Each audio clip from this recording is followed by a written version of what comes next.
একজন রোজাদার ছিলেন হুজুর বড় পীর আব্দুল কাদের জিলানী রাহমাতুল্লাহ আলাইহি। জোরে সুরে বলি আল্লাহু আকবার। যিনি রোজা রেখে প্রত্যেকদিন 300 বার আল্লাহর নামের জিকির করতেন। কয়শো বার? 300 বার। এখন আমার মনে আপনার মনে প্রশ্ন আসতে পারে, হুজুর মাত্র 300 বার? আমরা তো 24 ঘন্টার মধ্যে 3000 বার করতে পারি। হ্যাঁ, আমরা তো চাইলে আরো বেশি করতে পারি। হুজুর শুধু 300 বার? এ আবার হুজুর বড় পীর আব্দুল কাদের জিলানীর মতো ব্যক্তি 300 বার জিকির করতেন আল্লাহ নামের, এটা আপনি কি বললেন? হ্যাঁ, উনি তো আর আমাদের মতো জিকির করতেন না, উনার জিকির আমাদের মতো ছিল না, উনি আমাদের মতো মন মানসিকতা নিয়ে জিকির করতেন না।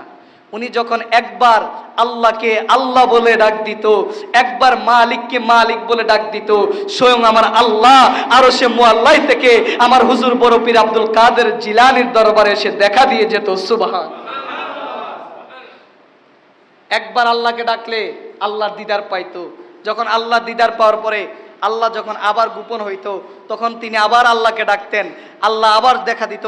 এইরকম ভাবে একবার নয়, দুইবার নয়, রমজানুল মুবারকে উনার জীবনের মধ্যে পাইলাম, উনার জীবনের মধ্যে দেখলাম, কিতাবের মধ্যে পাইলাম যে হুজুর বড় পীর আব্দুল কাদের জিলানী রাহমাতুল্লাহ আলাইহি তিনি একবার নয়, দুইবার নয়, রমজানুল মুবারকে প্রত্যেক রোজার দিন 300 বার আমার আল্লাহর দিদার পেয়েছেন। সুবহানাল্লাহ।